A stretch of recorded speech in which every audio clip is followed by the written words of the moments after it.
हमारा संघ समर्थन, हमारा संघ समर्थन, हमारा हमारा संघ संघ समर्थन। यही होना चाहिए और यही इस तरह से ही हम सभी लोगों का फ्यूचर है। मैं अपने वक्तव्य में समण और वामन के माध्यम से ही संघ की बात रखूंगा। जो लोग आज नए जुड़े हैं उनके लिए बता दूं कि समण वो जो समता की बात करता है, समता की बात रखता है, समता को मानता है और उसके लिए किसी भी हद को पार करने को तैयार है।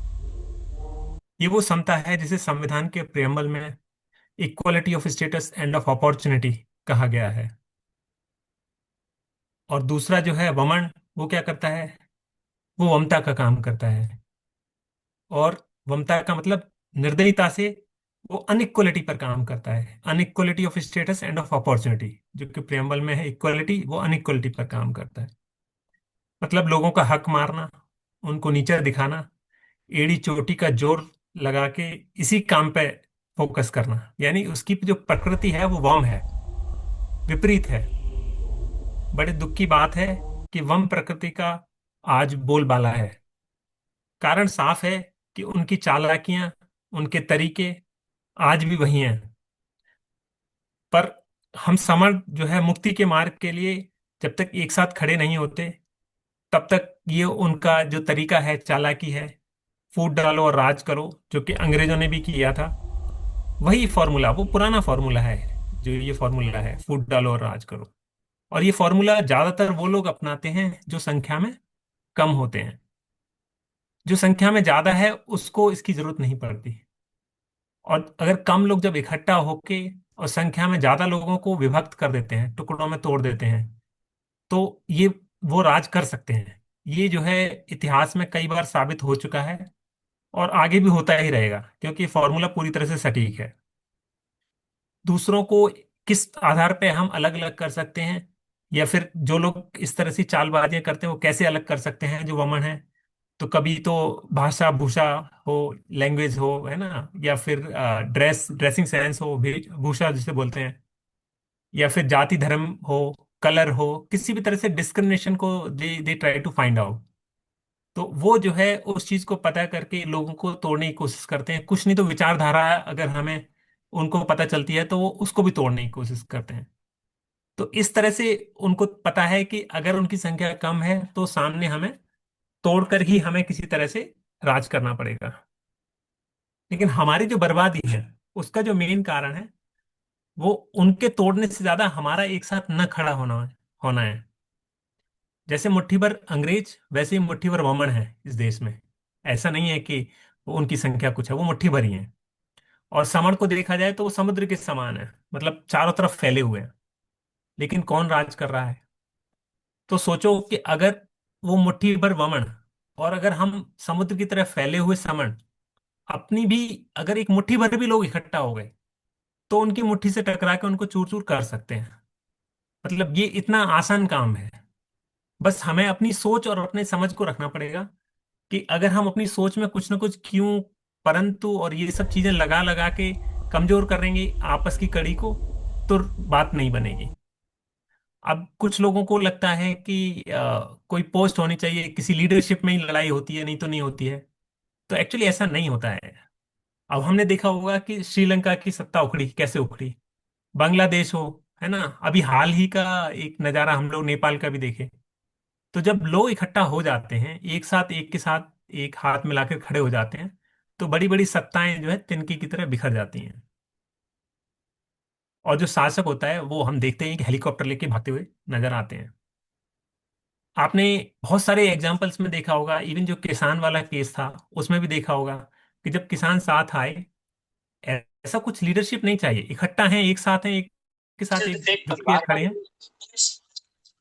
तो वो कानून भी वापस हो गए। कोई भी संघ किसी भी देश में, जो हमें याद रखने वाली चीज है, कोई भी संघ किसी भी देश में कानून और सरकार के खिलाफ काम नहीं करता। संघ की शक्ति उसकी अपनी खुद के लोगों में होती है, एक साथ एक दूसरे का हाथ पकड़कर खड़े होने में होती है। संघ की इच्छा सरकार की स्वतः इच्छा बन जाती है। ये इस तरह से संघ चलता है। जैसे अब तो खैर समय की बात है, समय समय की बात है। वमन संघ ने हमसे सीखकर संघ बनाया और हमें तितर बितर कर दिया। जिन्हें संघ बनाना नहीं आता था, जो गरीब दरवाजे दरवाजे जाकर भीख मांगता था, आज उसने खुद के लोगों को इकट्ठा किया और हम समणों को भीख के रास्ते पर खड़ा कर दिया है। अगर महासमण बाबा साहब अपनी विद्वता के बल पर हमारा जो हक है वो हमें न बताते, तो पता ही नहीं चलता कि हमारा क्या क्या गायब हो चुका है। और ये विद्वता वाली जो बात आई है, इससे पता चलता है कि ज्ञान ज्ञान का जो दरवाजा है, वहीं से हक और आवाज की किरण निकलती है, वहीं से निकलती है। तो ये जो ज्ञान का दरवाजा है, ये बंद नहीं होना चाहिए। तो संघ का जो सिस्टम होता है, संघ में क्या होता है कि जब हम सब लोग इकट्ठा होते हैं, तो एक आदमी झूठ बोलेगा तो पता लग जाएगी, या हम नेगेटिव कोई काम करेगा, चोरी करता है, कोई भी गलत काम करता है, तो पता लग जाता है। इसीलिए इंसान जब संघ में आता है, तो वो अच्छे ही काम करता है, नेक काम ही करने पड़ते हैं उसको। जैसे पारिवारिक तौर पे संघ में सभी लोग जुड़े रहते हैं, तो जो हस्बैंड वाइफ हैं उनके रिलेशन अच्छे होने लगते हैं, दोनों जुड़ के काम करते हैं तो इसीलिए संघ में सिस्टम में आने से सब कुछ बढ़ता ही जाता है, सब अच्छा ही अच्छा होता चला जाता है। तो ये संघ की एक पहचान है।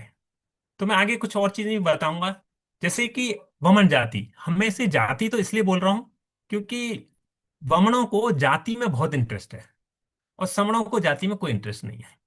हमारे उसमें भी है कि हम जाति का अभ्यास कभी नहीं, जो हमारे 10 विनय हैं उसमें तीसरे नंबर पे है कि जाति का अभ्यास कभी नहीं। तो हम अगर ये सोचें कि वमन को क्या देना है, तो मेरे हिसाब से जो है, वमन को जो है एक, वमन मतलब जो जिस जाति की, वमन जाति की जिसकी कि moral education itself is discriminative, मतलब जिसमें नैतिक शिक्षा जो देते हैं वही ऊंच नीच है। तो जिसकी जो खुद ही इस तरह की लोगों को ज्ञान देते हैं कि ऊंच नीच है, तो वो खुद ऊंचे कैसे हो सकते हैं, खुद ही सोचिए। तो जब वो किसी को नीची जाति बोले, तो हम उन्हें कलंक जाति ही बोलना चाहिए। वमन जाति समाज को विभाजित करने वाली कलंक जाति है, और मैं तो उसे अब कलंक जाति ही मानता हूं। वो हर हाल में खुद को सर्वश्रेष्ठ बताकर अपनी जाति बताने की कोशिश करेंगे, और करते हैं, ये उनकी आदत है। क्योंकि उन्हें पता है कि सामाजिक सिस्टम में उनको प्रिविलेज मिलता है, ठीक है। लेकिन हमें उनको कलंक जाति ही समझना चाहिए। हम वमनों को कलंक जाति के नाम से ही जाने, और हम सवर्णों को जाति अभ्यास करते ही नहीं, हमारे तो विनय में है। तो हमारे कोई जाति सिस्टम नहीं है। तो मैं सारे सिस्टम में दो ही चीज बता रहा हूं, एक समण और एक वमन। इसी के आधार पर चीजों को लेके जा। तो वमनों ने हमारे बहुत से संस्कार को इस्तेमाल किया है, जो हमारे संस्कार थे, बहुत सारे उन चीजों को इस्तेमाल किया, और हम ही को जो है बहिष्कृत भारत का हिस्सा बना दिया। जब हम अपने संस्कारों को नए रूप में और भी विकसित तरीके से अब इस्तेमाल करेंगे, तो कलंक जाति को भारत के माथे का कलंक नहीं बनने देंगे। रहेगी तो वो कलंक जाति ही। वो जहां से आए थे वो जा सकते हैं, या फिर समणों के साथ मिलकर देश को आगे ले जाने में योगदान करना चाहें तो कर सकते हैं। पर समण संघ में उनके लिए कोई जगह नहीं, क्योंकि ये हमारा विनय कहता है, पहला विनय केवल समण। यहाँ केवल समण होंगे, कलंक जाति के लोगों के लिए यहाँ कोई स्थान नहीं। जब तक भारत में गरीबी और जाति ये रहेगी, तब तक समणों के लिए वमन कलंक जाति ही रहना चाहिए। उनकी जाति का अभ्यास करने में उनको बहुत मजा आता है। जब हम सब लोग बैठते हैं और बातें करते हैं, तो उनको बहुत मजा आता है। इसलिए अब हम भी उनको एक जाति का नाम दे देना चाहिए। अपने बच्चों को अगर हम यही सब सिखाएंगे, इस तरह से सिखाएंगे और समण संगी बनाएंगे, कोई भी प्रतीक, जैसे प्रतीकात्मक, जैसे उन्होंने उपनयन संस्कार शुरू किया। वो क्या करते हैं कि 12 साल से छोटे बच्चे का, लड़के का, वो उपनयन संस्कार करके उसके दिमाग में एक चीज डाल देते हैं, तुम क्या हो और तुम्हें क्या करना है और तुम्हारा क्या होना चाहिए। और वो उस संस्कार को, उस संस्कार को अपने गर्दन में लटकाए लटकाए घूमता है। वो लेडीजों से अलग रहते हैं, महिलाओं को शामिल नहीं करते, लड़कियों के साथ नहीं ऐसा संस्कार डालते। क्यों? क्योंकि जब जब भी कोई अटैक करने वाला आता है, उसके पास एक ही चीज होती है। जैसे हम लोग देखते हैं, मुगल आए, मुगल से पहले आर्यन आए, तो ये जब भी अटैक करने आते हैं, तो महिलाएं और बच्चे अटैक करने नहीं आते हैं। एक्चुअली वो नहीं लेकर आते थे, सिर्फ पुरुष ही आते थे वहां से अटैक करने के लिए, और यहाँ पर आकर लूट खसोट करना या कुछ भी करना। कुछ लोग ऐसे होते थे, जैसे मुगल है, मुगल में जो है लोगों ने जब अटैक किया इंडिया पर, तो बाबर को अगर देखा जाए, तो बाबर वापस वापस जब खत्म हुआ था, तो उसने बताया कि मुझे काबुल में ही दफनाना।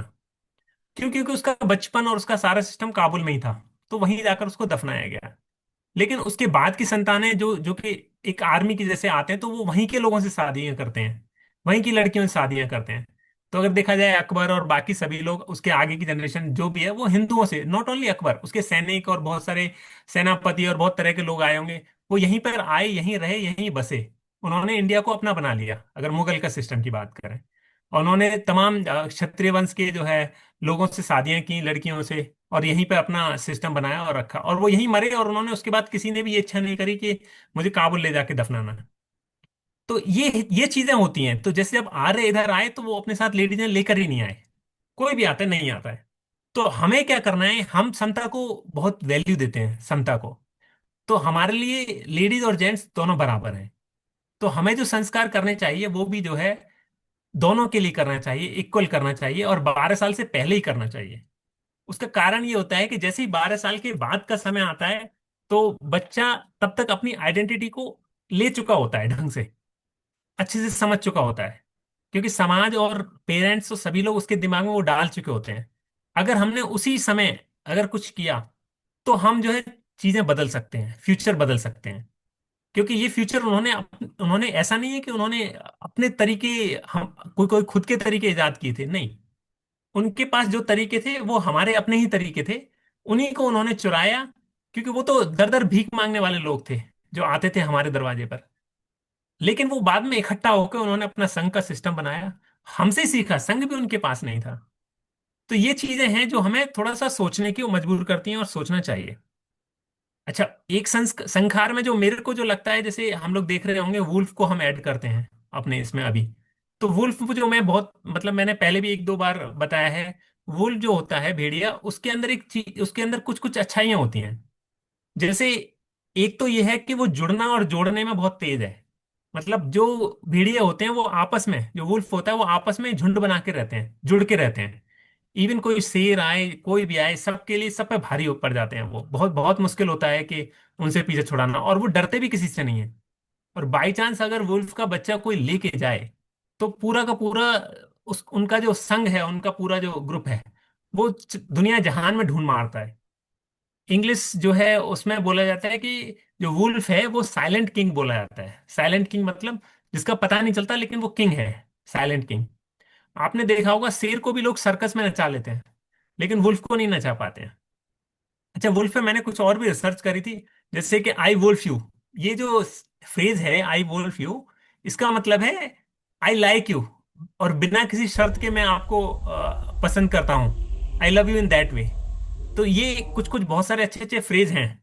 और वुल्फ जो है, जैसे मेल फीमेल जब साथ रहते हैं तो वो जोड़े के जैसे रहते हैं और किसी को धोखा नहीं देते हैं, अंत तक साथ रहते हैं। तो ये चीजें हैं कुछ कुछ जो कि बहुत अच्छे प्रतीकात्मक वे में परोसी जा सकती हैं और रखी जा सकती हैं हमें अपने अपने नेक्स्ट जनरेशन को देने के लिए। हालांकि जब संस्कार हो, हमारा संस्कार हो बच्चों का, तो हमें वही संघ के 10 विनय पूरी पूरी जोर शोर और पूरे प्रतिज्ञा के तरीके से हमें लेने चाहिए। जब हम ये जब हम ये का संहार करें, जैसे कि पहला हमारा केवल समन, तो उनको बता दें कि ये समन के लिए है, हमें किसी और वमन को हम एंट्री नहीं दे सकते। दूसरे, जैसे हम बता दें कि हम चंदा लेने में रिवाज, चंदा लेने में हमारा कोई भरोसा नहीं है। दान कर सकते हैं लोग अपने जन्मदिन पर या और चीजों पर, संघ की जो सामग्री है उसको दान कर सकते हैं, संघ की भलाई में, संघ के लिए कर सकते हैं। लेकिन चंदा कभी नहीं। जाति अभ्यास जो मैंने बताया वो भी कभी नहीं। और केवल संघवाद का मतलब है अगर कोई ये बोले कि नहीं मेरी अपनी वैल्यू बहुत हो जाए, तो फिर हमारा काम नहीं चलेगा। जैसे ही इंसान ये बोलता है कि मैं, तभी अलग होने लगता है, टुकड़े होने लगते हैं उसके। और अगर जैसे ही हम पे आ जाता है, जैसे कि मैं भी ये पहना हूं, वी लिखा हुआ है, ये थोड़ा दिखाऊं, ये वी लिखा हुआ है, तो हम पे जब आ जाते हैं तो इसका मतलब है कि वी आर टुगेदर। हम जो है एक एक जोड़ है, एक एक दूसरे का जुड़ना एक बहुत बड़ा ताकत बन जाता है, संघीय शक्ति बन जाती है। तो हमें केवल संघवाद की बात करनी होती है। सेकेंड, थोड़ा बैटरी डाउन हो। तो हमें जैसे 5 नंबर पर बताना होगा बच्चों को, पद प्रतिष्ठा मंच माला, ये नहीं होना चाहिए। तो इससे उसको ये पता लग जाएगा कि हाँ, हमें जो है त्याग की भावना रखनी है, और त्याग हमें अपने झुंड के लिए करना है, अपने गठजोड़ के लिए करना है, कि एक जरूरत पड़े तो एक दूसरे के साथ खड़े रहें। हमें रजिस्ट्रेशन की जरूरत नहीं, पंजीकरण भी कभी नहीं। और संघ का आदेश सबसे ऊपर रख के चलना पड़ेगा। इससे क्या होगा, हम लोगों के अंदर एक दूसरे के से मिलकर रहने की भावना का विकास होगा। राजनीति राजनीति की जरूरत ही नहीं पड़ेगी। क्योंकि जब हम जुड़ जाते हैं, जैसे आपने देखा होगा नेपाल का और बहुत सारी चीजों में, राजनीति की जरूरत नहीं है, राजनीति तो वहीं से बनती है, लोगों से ही निकलती है। तो वो भी चीज हट जाएगी, और जो धोखा दे उसको फिर वापसी नहीं। तो ये इस तरह से हमने जो है 10 नियम बनाए कि 10 नियम को हम सिक्योर भी रखेंगे। तो ये चीजों के साथ हमें अपना संखार कुछ मतलब करना पड़ेगा। संखार में अब जैसे सप्तक दंड है या इस तरह से है, ये भी रख सकते हैं। अच्छा, एक चीज और है कि जैसे हमारे लोगों को मैंने देखा कि हमारे पास सर्टिफिकेट है जी। तो अगर हमारे पास सर्टिफिकेट है तो आदमी के दिमाग में, जैसे 12 साल से बड़ा हो गया बच्चा और 18 साल का हो गया, तो उसको पता चल गया कि ये तो सर्टिफिकेट है कि हम किस जाति के हैं, किस धर्म के हैं, कैसे हैं। तो जैसे टीसी में भी लिखा रहता है। तो बच्चा अपनी अपनी जो अपना मानक है कि उसको वो क्या है, अपनी आइडेंटिटी, वो समझ नहीं मान पाता है। तो ये हमें ये काम जो करना है वो 10 साल, 11 साल, 12 साल से छोटे बच्चों के लिए ही स्टार्ट करना पड़ेगा, ताकि वो कोई और आइडेंटिटी अपनाए, लेकिन सेकंडरी रखे, थर्ड पोजीशन पर रखे, फर्स्ट पोजीशन पे अपने अपने आप को समण रखे और समण के साथ मिलकर रहने की कोशिश करें। आपने वमन संघ में देखा होगा, वमन जो है क्या बोलता है, बटेंगे तो कटेंगे। इसका क्या मतलब है? इसका मतलब है अगर समण संघ उनसे मतलब है क्या, अगर आप थोड़ा गौर से कोशिश करें, जैसे उन्होंने कहा बटेंगे तो कटेंगे, कौन बटेंगे और कौन कटेंगे? मतलब यह है कि वमन संघ में जो समण लोग भरे हुए हैं, जिनकी जो कि जनजात समण है लेकिन वमन संघ के अंदर भरे हुए हैं, अगर वो घटे तब ये कटेंगे। एक्चुअली इस तरह से समझने की कोशिश करनी चाहिए। इसीलिए वो हमेशा बोलते हैं बटेंगे तो कटेंगे।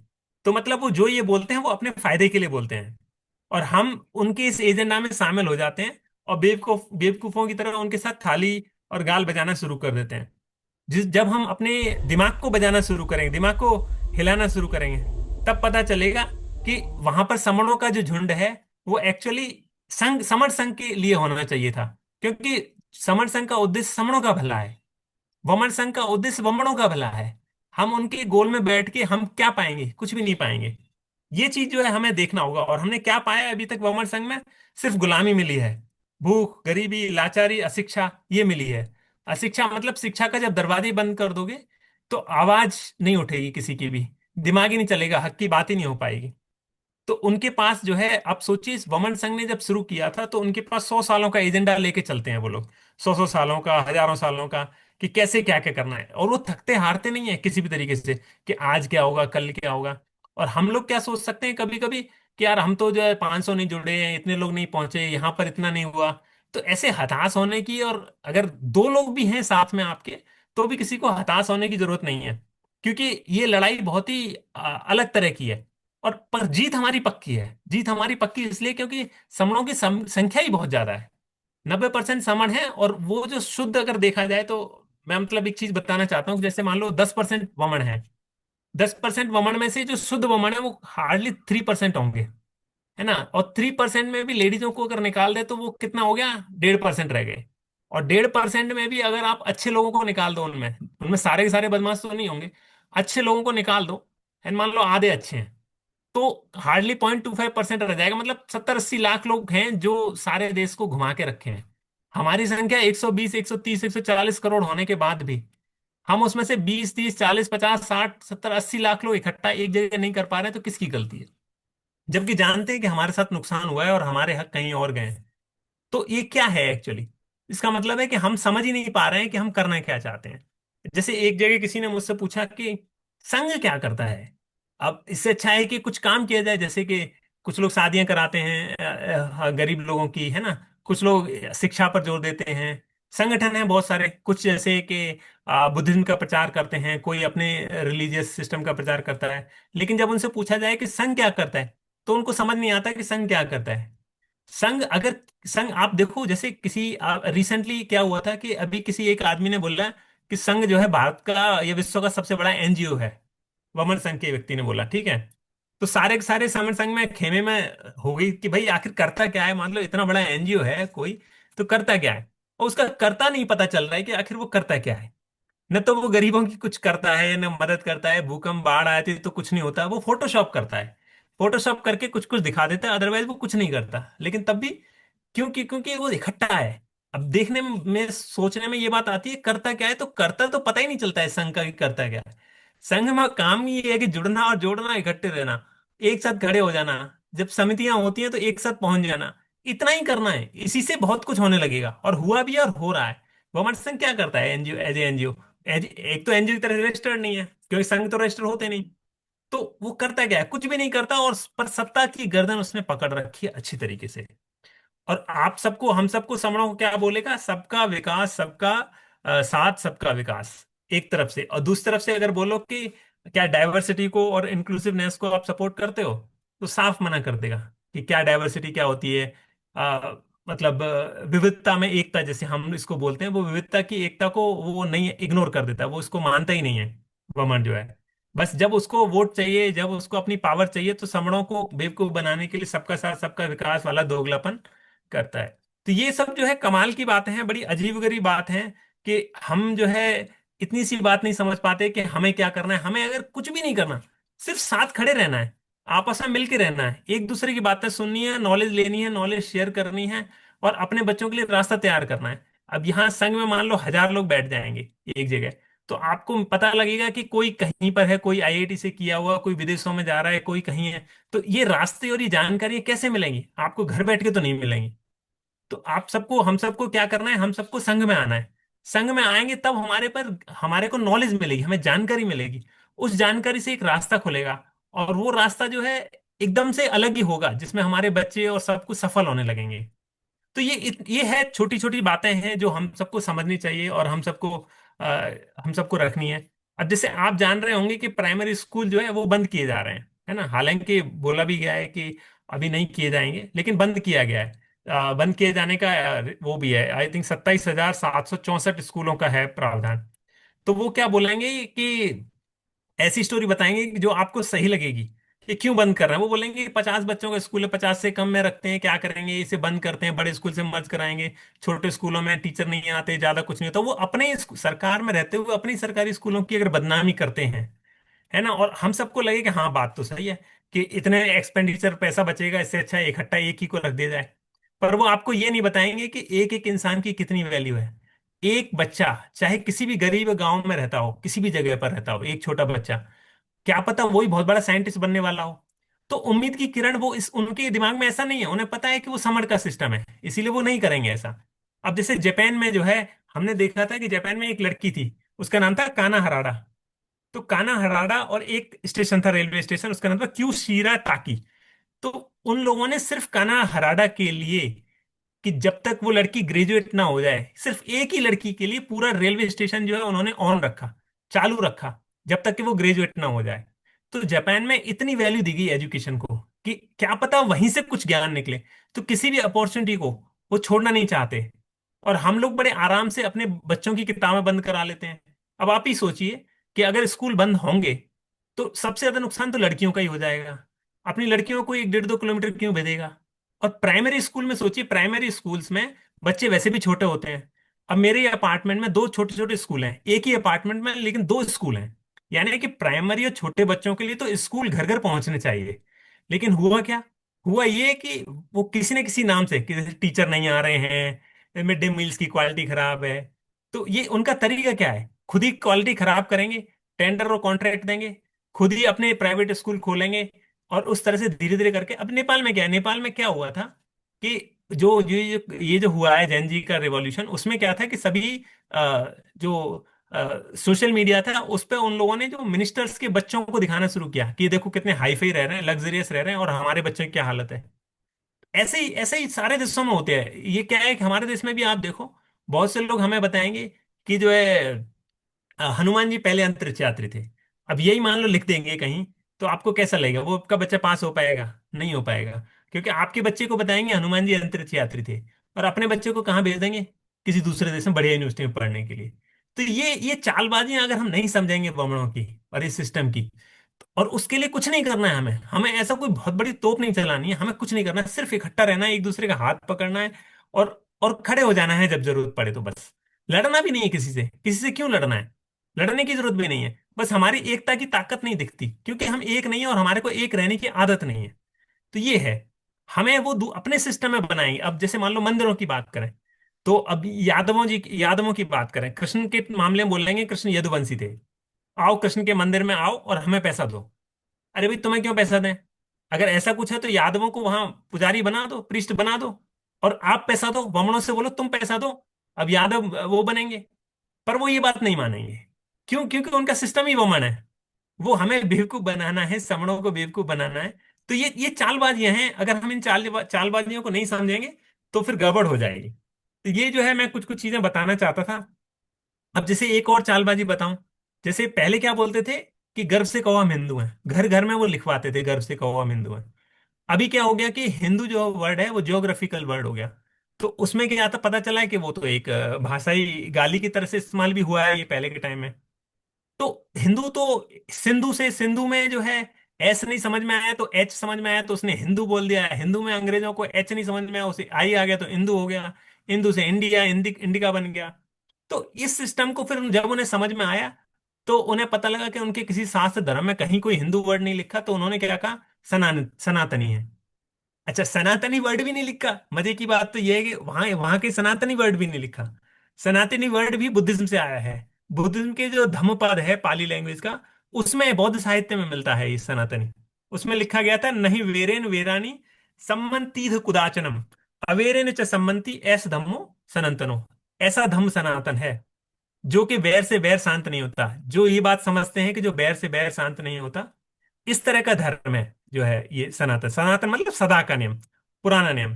तो बैर से बैर शांत नहीं होता, ये चीज समझनी है, तब है सनातनी आदमी। ये सनातनी नहीं कि सनातनी करके फिर तनातनी पे लगा दो लोगों को एक दूसरे से बढ़ाने में।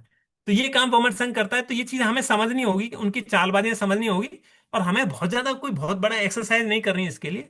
हमें बस जरूरत पड़ने पे एक साथ खड़ा होना पड़ेगा, एक साथ रहना पड़ेगा, जहां संगति होती है वहां पे जाना पड़ेगा, फिजिकली लोगों से मिलना पड़ेगा। जहां जहां संघ बुलाए साल में, जहां भी बड़े बड़े फंक्शनों में, वहां पहुंचना पड़ेगा। और कुछ नहीं है, आप अपने खर्चे पे पहुंचिए, अपने खर्चे पे खाइए पिए, अपने खर्चे पे रहिए, किसी को आपको चंदा देने की जरूरत नहीं है।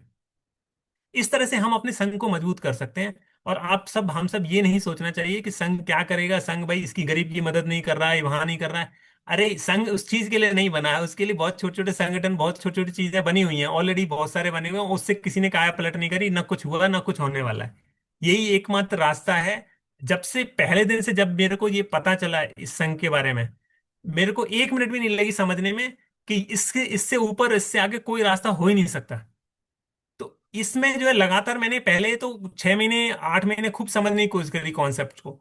फिर मुझे पूरा पूरा समझ में आया, और मुझे लगा कि हाँ, इससे ज्यादा तो अलग कोई रास्ता हो ही नहीं सकता। और इस वजह से, मतलब मुझे बिल्कुल भी नहीं क्वेश्चन आया है। जिस दिन मेरे को पता चला उसी दिन से मैं चिपका हुआ हूँ इसमें। और मुझे पता है कि इसके आगे कोई आप रास्ता हमारे पास रहेगा ही नहीं। क्योंकि जैसे हम जाते हैं खत्म करेंगे, 6743 जाते हैं खत्म करेंगे, और हम अपने आप को सभी जनजात समण मान लेंगे, जैसी आइडेंटिटी मिल जाएगी। तो अगर 4 5 जातियां, 10 जातियां, 15 जातियां, 100 जातियां जब मिलने लगेंगी, तब आपको लगेगा कि क्या हो गया, एकदम एकदम कमाल ही हो जाएगा, बहुत कमाल। क्योंकि सारा कमाल सोशल लेवल पे करना पड़ेगा। क्योंकि बाबा साहब ने वही कहा था, पॉलिटिकली आजादी दिला भी दूं तो उससे कुछ होने जाना नहीं है आपको। आपको सोशली आजाद होना पड़ेगा, सोशली इकट्ठा होना पड़ेगा, तब जाके कुछ आप कर पाओगे, नहीं तो कुछ नहीं कर पाओगे। तो अभी जो डिजिटल टाइम आ रहा है, मैं एक बार चूंकि आईटी से हूं तो मैं बता रहा हूँ, डिजिटल टाइम आ रहा है। इस तरह के डिजिटल टाइम में क्या हो रहा है कि बहुत सारी कंपनियां नहीं बन, जैसे हमारी कंपनी है, 3.5 लाख लोगों की कंपनी है ना, ग्लोबली। लेकिन आगे चल के स्टार्टअप बहुत तगड़े हो जाएंगे, क्योंकि उनको एम्प्लॉय की जरूरत ही नहीं पड़ेगी, कोडर्स की जरूरत नहीं है, उन्हें टेस्टर की जरूरत नहीं है। ये सारे काम आज स्टार्ट हो चुके हैं ऑलरेडी। ये काम की एक आइडिया और एक विचार और बहुत सारे जो है सॉफ्टवेयर के एजेंट तैयार हो जाते हैं, जिसमें बहुत सारी कोडिंग हो जाती है। और हमें किसी चीज, और वो बहुत अच्छी करते हैं। मतलब आप ये सोचिए, तो बेस्ट जो कोडर्स होते हैं ना, उनमें से कोडिंग करके आती है। और एक एक चीज के टेस्ट केस बन जाते हैं। एक जैसे हम मीटिंग कर रहे हैं ना, इस मीटिंग की रिकॉर्डिंग अपने आप ही हो जाएगी, और उस मीटिंग के मिनट्स ऑफ मीटिंग भी अपने आप आ जाती है। ऐसे बहुत सारे काम हो रहे हैं। हालांकि जो मैं आप सबको बता रहा हूँ, ये मतलब ऐसा नहीं कि फ्यूचर या करंट की बात कर रहा हूँ, ये ऑलरेडी हो चुका है, ये उसकी बात कर रहा हूँ मैं। तो अब एक्चुअली समय भी हो रहा है। तो मैं कुछ कुछ चीजें इतना ही बताना चाहता था। हो सकता है कि बातें बताते बताते कुछ चीजें ऐसी निकल गई हैं जो किसी को दुख पहुंचाए। तो संघ की तरफ से संघ मुझे माफ करे, संघ मुझे माफ करे, संघ मुझे माफ करे। आप सभी लोगों का so thanks for listening me and giving me the opportunity for this concept. So thank you everyone, thank you sir. बहुत बहुत साधु साधुवाद साधु सर। साधु, बहुत बहुत सुंदर सर, साधुवाद। बहुत सुंदर बोले सर। साधु बहुत साधु सुंदर, साधु बहुत आपने सुंदर, बहुत ही बहुत सुंदर तरीके सुंदर से बात आपने की थी कंसेप्ट सर। बहुत बहुत दिया। साधुवाद सर। बहुत बहुत सुंदर। बहुत